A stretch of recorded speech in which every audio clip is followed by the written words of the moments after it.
तर जय शिवराय मित्रांनो, आपल्या जायचं आज शेंगा तोडायला माझ्याकडे. सट असतं गाडी गप्पन काढली, सट असतं निघालो. मग आपल्या शेंगा तर आवडतेच नाही यार. आराम बिनून आपला फेवरेट आहे. तुम्हाला आवडते का तुला शेंगा? सांगा मला कमेंटमध्ये. आपलं कमेंट शेंगा चालू आहे बरं, कमेंट पाहतो. आलो मग वावरात आणि आजी समोर गेली. असं हे आपलं वावर आहे आणि बैल आहे आपले दोन.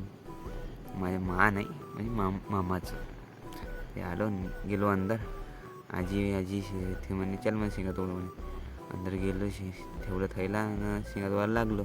तेवढ्यात आला मामा. मामा म्हणे समोर जा म्हणे, तिथंच आहे शेंगा म्हणे. पट्ट असतं तोडल्या मग तुमच्या भावाने शेंगा.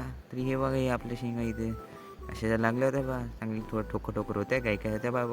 आता सुरुवात झाली ती चमचेम. आपल्याला लागली मग ताण. गेलो मग आपल्या हिरीकडं. इकडे हरभरा हे आपला स्केअरको बनवला आपल्या भावानं. मस्त बघितलं हरभरा निघाला होता आपल्या इकडं. मस्त थोडं भाजीपाला बी लावला होता आणि हरभरा निघाला होता. तरी ते आपले महाराज म्हणजे आप्पाजी कोण आहे, आप्पाजीच वाटते. आप्पाजी होते तिथं होते आपल्या आप्पाजी. जाऊ दे मग आपल्याला लागून ताण. जाऊ दे म्हणजे इकडे का माहिती आपलं वावर एवढं मोठं वावर आहे. सांगा तुमच्याकडे आहे का काही वावर बिवर सांगा. आपण तर गेलो यार, काढलं हिरीतून पाणी मस्त पेलो. गावाचे दिवस आठवण आले यार. यामध्ये हे आपला आंब्याचा झाड, हे हिर आपली, हे आपलं लहानची खेत. हा लहानपणी येऊस आलं म्हणजे आम्हाला. हे आपल्या आप्पाजी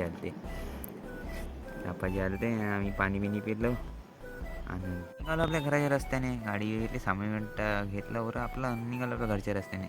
आलं झटकनच घरी. त्यासाठी एवढं भेटूया नेक्स्ट ब्लॉगमध्ये. आपला सांगा यार.